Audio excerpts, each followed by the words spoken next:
Bonsoir mes frères et sœurs en Christ, bonsoir tout le monde. J'avais commencé avec vous un grand thème sur les temps de la fin.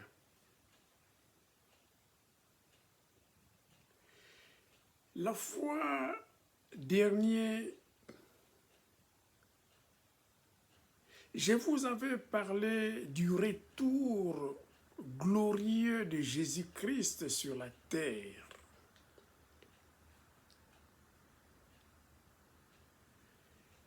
Car Satan a été jeté sur la terre, il n'avait plus sa place au ciel, lui et ses anges et ses démons. Alors, il avait formé cette trilogie, ce trio, cette trinité du mal, trinité satanique, dont lui-même, Satan, était à la tête. Il y avait les deux instruments qu'il avait utilisés pour combattre Christ. Il avait la bête romaine pour persécuter les nations. Et il y avait l'antichrist,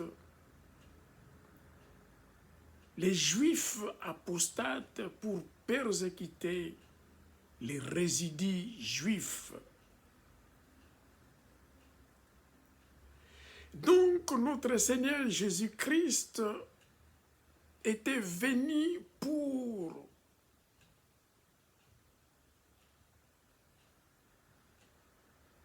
combattre et détruire les instruments sataniques, détruire la bête romaine et l'antichrist.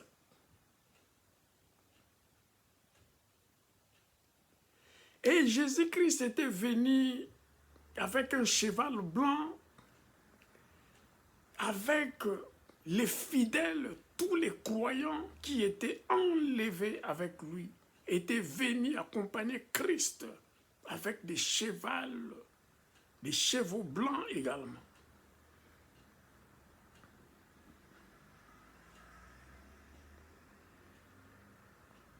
Et à la fin, nous avons vu que la bête romaine, l'antichrist, l'apostate, le juif apostate était jeté vif dans les temps du soufre. Il y a eu les résidus juifs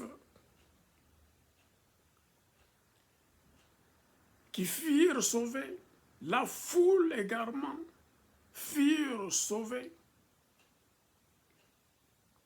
La foule représente les nations qui n'ont pas adoré l'image de la bête au temple et ils n'ont même pas permis qu'il y ait la marque 666 sur leur front et sur leurs bras.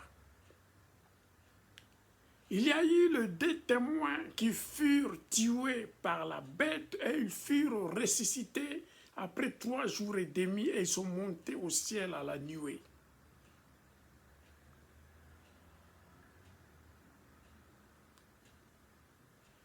Donc cette guerre d'Armageddon organisée par Satan, qui était conduit par les deux instruments de Satan et tous les rois des nations et leurs armées,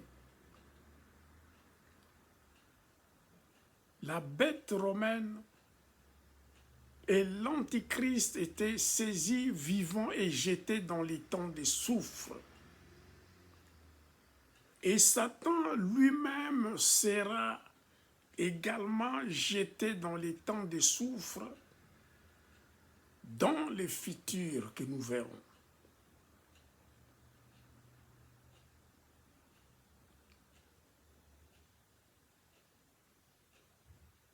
Et tous les rois des nations qui avaient accompagné la bête romaine et l'antichrist pour combattre Christ à Armageddon furent tués par l'épée qui sortait de la lame, de l'épée qui était dans la bouche de notre Seigneur Jésus-Christ. Ils étaient tués.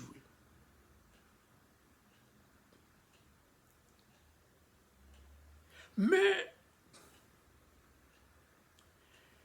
la bête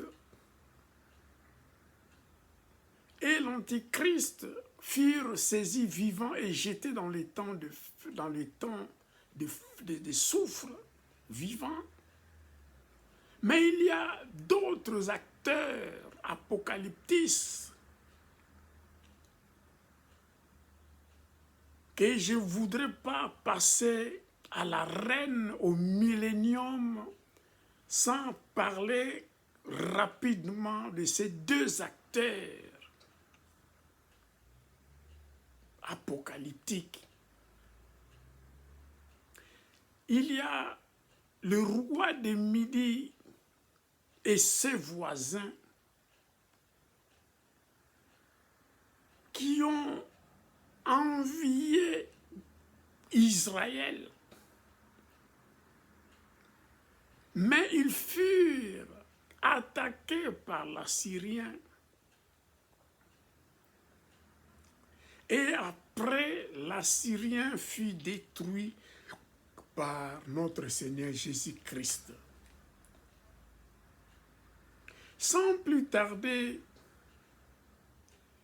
les sous-thèmes d'aujourd'hui, c'est Christ détruit l'Assyrien. Mais avant tout, je vais vous lire les deux textes qui précèdent la destruction de l'Assyrien. Donc nous avons les rois du Midi, donc l'Égypte et ses voisins, qui ont la convoitise sur Israël. Et je vous lis dans Daniel chapitre 11, versets 40, 42 et 43. Je lis la parole de Dieu que je bénis d'abord dans le nom de Jésus.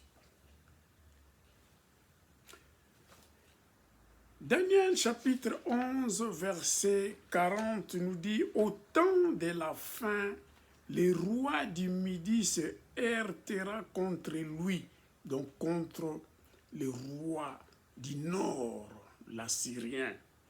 Et le roi du Septentrion, du Nord, fondra sur lui, sur le roi du Midi, comme une tempête avec des chars et des cavaliers et avec de nombreux navires. Il s'avancera dans les terres, se répandra comme un torrent et débordera. Verset 41. Il entrera dans les plus beaux des pays et plusieurs succomberont. Mais Édom, Moab et les principaux des enfants d'Ammon seront délivrés de sa main. Verset 42 nous dit, il étendra sa main sur divers pays et le pays d'Égypte n'échappera point. Il se rendra, verset 43, maître des trésors d'or et d'argent et de toutes les choses précieuses de l'Égypte. Les Libyens et les Éthiopiens seront à la suite. Alléluia. Ici, donc, je vous fais voir qu'est-ce qui s'était passé,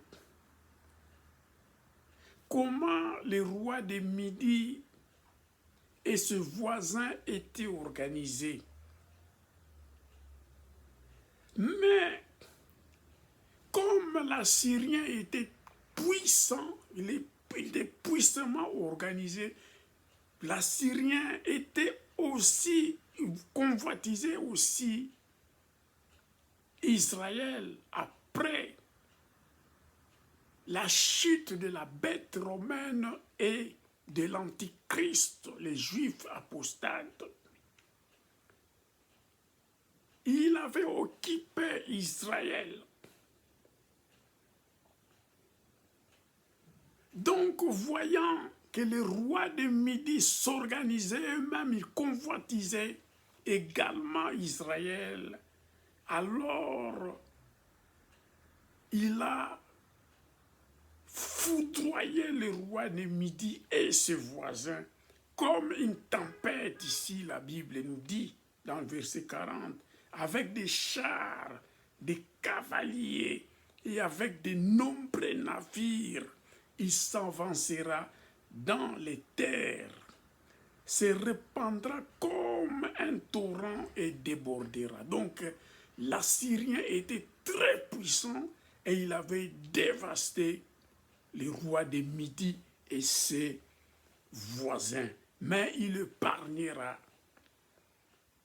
Édom, Moab et le principal des enfants d'Ammon. Et il a mis sa main sur toutes les richesses. Et il a mis sa main sur tous les pays, sur divers pays, et le pays d'Égypte n'a point échappé malgré que l'Égypte était une grande puissance. Et il avait saisi l'opportunité pour devenir maître des trésors d'or, d'argent et de toutes les choses précieuses de l'Égypte. Et les Libyens et les Éthiopiens seront à la suite à sa dépendance, sous sa puissance, seront dominés également. Alléluia. Pour vous dire comment l'Assyrien était puissant et avait arrêté la marche du roi de Midi et ses alliés vers Israël. Mais la Bible nous dit, dans la deuxième lecture que je vais vous lire dans Ésaïe chapitre 10, versets 5 à 6, pour vous dire que c'est Dieu, c'est Jésus-Christ qui a utilisé l'Assyrien pour détruire le roi de Midi. Je vous lis la parole de Dieu pour comprendre. Je lis la parole de Dieu. Malheur à l'Assyrien, verge de ma colère, la verge de ma main, c'est l'instrument de ma fureur.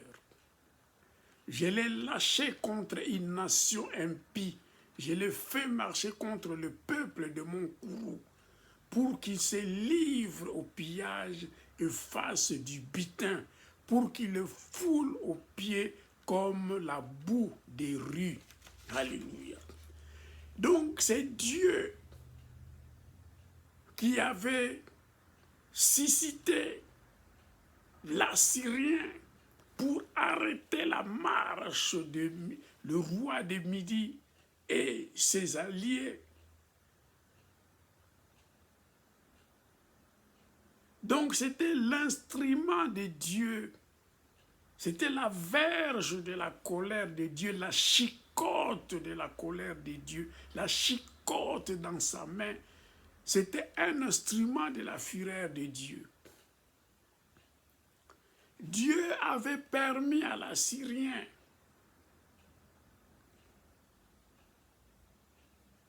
d'être contre le roi du Midi qui est l'Égypte et ses alliés. Et il a fait marcher contre ce peuple, car ils étaient méchants également. pour qu'il se livre au pillage et fasse du butin, comme on a lu d'abord dans Daniel chapitre 11, verset 43. Il se rendra maître des trésors d'or et d'argent et de toutes les choses précieuses dès l'Égypte. Les Libyens et les Éthiopiens seront à sa suite. Alléluia. Donc c'est Dieu qui a utilisé l'Assyrien pour dévaster les rois du Midi et ses alliés. Mais dans Daniel chapitre 11, toujours le verset 45, c'était la fin de l'Assyrien parce qu'il avait dévasté tous les autres, mais il n'avait pas de secours et Christ l'avait détruit. Je vous lis Daniel chapitre 11, verset 45. Il dressera les tentes de son palais entre les mers vers la glorieuse et sainte montagne, puis il arrivera à la fin sans que personne lui soit en aide. Il avait aussi son arrogance, l'avait dressé ses tentes de son palais entre les mers vers la glorieuse et sainte montagne. Parce que c'est là, la sainte montagne, là où Christ était descendu, avait posé ses pieds sur cette montagne des oliviers. Alors, il arrivera à la fin sans que personne lui soit en aide, parce que c'est le règne de Christ qui va arriver. Alléluia. J'ai voulu seulement conclure avec ces deux derniers, pas les deux derniers, parce qu'il y aura le Mog et Mogog que je vous parlerai, parce que Mogog, eux, viendront après que Satan sera relâché après 1000 ans. Alléluia. Et il sera détruit également. Mais ici, c'est juste après la bataille d'Armageddon, juste après que la bête romaine et l'antichrist, ils étaient jetés vivants dans les temps de soufre, et l'Assyrien et le roi de Midi, ils ont eu convoitise sur Israël. C'était juste après cette période. Et après que l'Assyrien fut détruit, Satan fut lié pour 1000 ans. Alléluia. Et pour conclure, je vous lis la parole de Dieu dans Apocalypse au chapitre 20, du verset 1 jusqu'à 3, pardon. Je vous lis la parole de Dieu. Apocalypse au chapitre 20, verset 1 à 3. Je lis la parole de Dieu. Puis je vis descendre du ciel un ange qui avait la clé de l'abîme et une grande chaîne dans sa main. Verset 2, il saisit le dragon, le serpent ancien, qui est le diable et Satan, et il le lia pour 1000 ans. Il le jeta dans l'abîme, ferma et scella l'entrée au-dessus de lui, afin qu'il ne séduisît plus les nations, jusqu'à ce que les 1000 ans fussent accomplis. Après cela, il faut qu'il soit délié pour un peu de temps. Donc ici, nous voyons que Satan, les dragons, les serpents anciens, les diables, Satan, étaient restés seuls.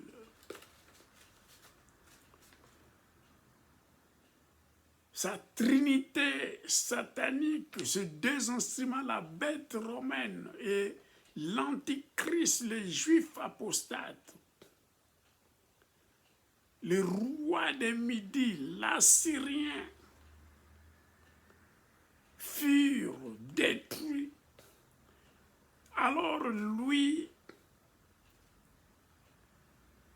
il a été déjà vaincu au ciel par l'archange Michel et ses anges.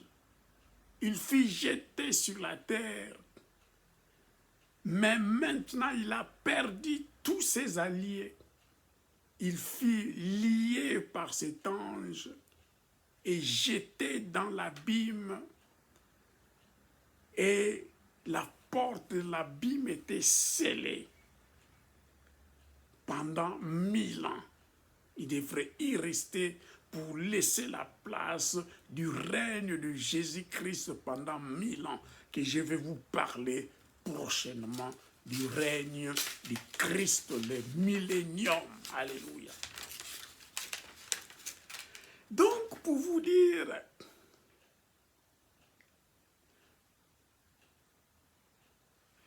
l'apôtre Jean a vu, puis je vis descendre du ciel un ange qui avait la clé de l'abîme. Il y avait un ange qui avait la clé de l'abîme. Il avait pour mission. Il avait la clé de l'abîme et une grande chaîne dans sa main. Sa mission était de saisir les dragons, les serpents anciens, qui est le diable et Satan, et il les lia pour 1000 ans. Il les jeta dans l'abîme, ferma et scella l'entrée au-dessus de lui, afin qu'il ne séduisît plus les nations, jusqu'à ce que les 1000 ans fussent accomplis. Après cela, il faut qu'il soit délié pour un peu de temps. Mes frères et sœurs en Christ, bien-aimés dans le Seigneur, et ceux qui ne sont pas encore dans le Seigneur, vous qui suivez les plaisirs de ce monde, vous qui suivez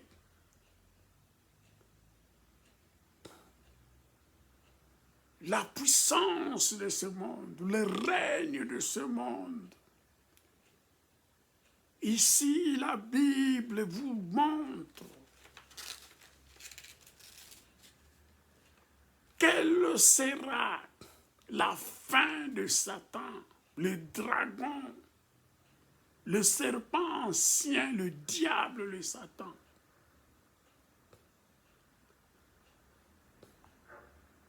Tous ses alliés seront détruits.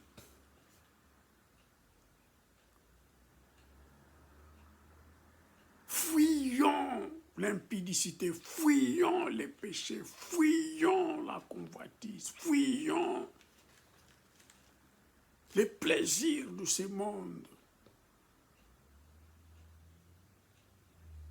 Car Jésus-Christ était venu à sa rentrée glorieuse et triomphante. Il était venu avec le cheval blanc, avec son armée qui était les croyants et tous ceux qui n'avaient pas adoré la bête, l'image de la bête dans les temples, qui n'avaient pas les signes, les 666 sur leur front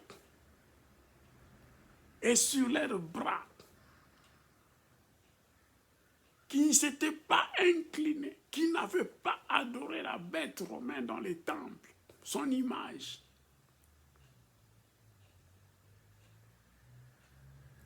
frères et sœurs en Christ, et ceux qui ne sont pas encore dans le Seigneur, soyez vigilants et prudents.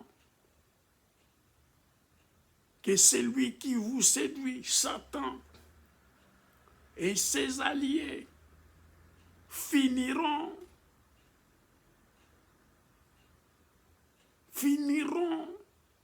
et vous autres qui suivent Satan et ses œuvres, qui vivent dans les péchés, soyez prudents, car le jour viendra quand Satan sera lié, quand il sera jeté dans l'abîme, même s'il sera relâché pour peu de temps, mais il sera attrapé et jeté dans les temps de soufre, lui également. Et tous les autres qui n'ont pas servi Christ, qui ne sont pas enlevés, qui ne sont pas avec Christ, passeront devant le trône blanc pour le jugement final. Et à la fin, ils seront jugés et condamnés. Tandis que ceux qui servent Christ, ceux qui ont servi Christ, seront ensemble avec Christ dans la gloire.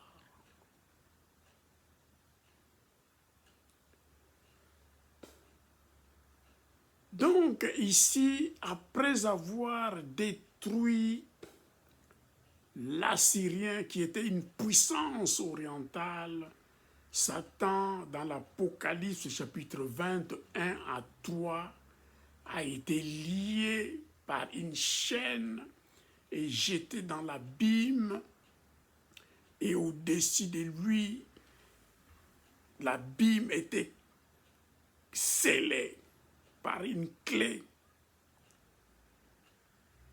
Et il ne pourra plus séduire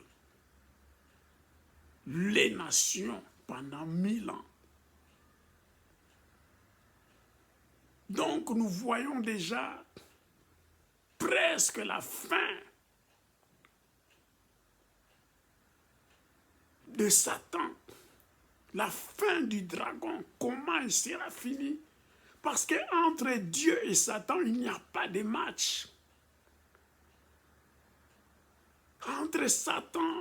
Entre Dieu et Satan, il n'y a pas un match serré, comme on dit.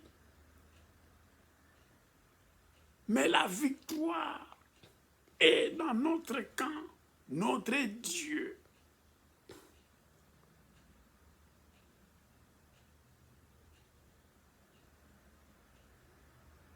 Choisissons la vie.